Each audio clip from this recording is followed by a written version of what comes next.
Hi friends, so this is our last cooking activity that we're going to do this year. And so we are going to make Jell-O. This is going to be like our water, and we are going to put some fish in our Jell-O. So I'm using a blue Jell-O and some Swedish fish. So the first thing we need to do is put our Jell-O in my bowl. Oh, I hear some of you guys already yelling at me. I need to open it first. You're absolutely right. You need to open the box and pour it in. Now, I need to stir next, but what should I do here? That's right. Some of you are telling me, tear it open. All right, if we were in the classroom, we would all take turns pouring it in. Pouring it in. All right, now I have some water. This water is hot. I put it in the microwave because that heats things up. So I'm gonna pour the water in. There we go. And I need to stir, stir, stir it up. Stir it all around. Stir and stir and stir and stir. Stir it all around. Now, whenever you're making a special snack, it's important to read the directions. And I remembered that part.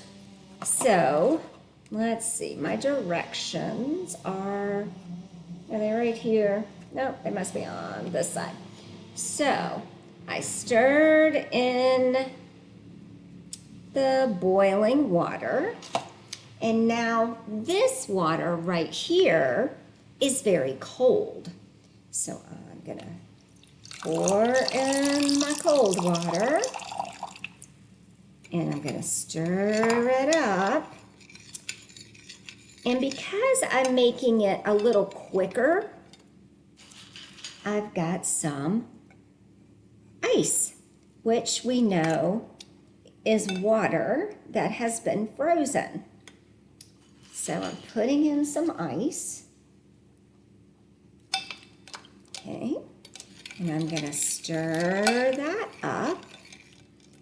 Now, we want the fish to swim in our pretend Jell-O ocean. So let's see, there was 1. I'm gonna put in 2, 3, 4, 5, 6, 7, 8 fish are swimming. And now I need to put this in the refrigerator and let it become firm, and then we can eat it and enjoy. So we had to open our Jell-O, we had to pour it in, we had to add water, stir it up, we added more water, stirred it up, and then we added our fish. So I will have our sequencing chart, our sequencing pictures for you guys tomorrow, and you can make this special snack with your mom and dad, maybe. So, all right, have a great day. Bye, friends.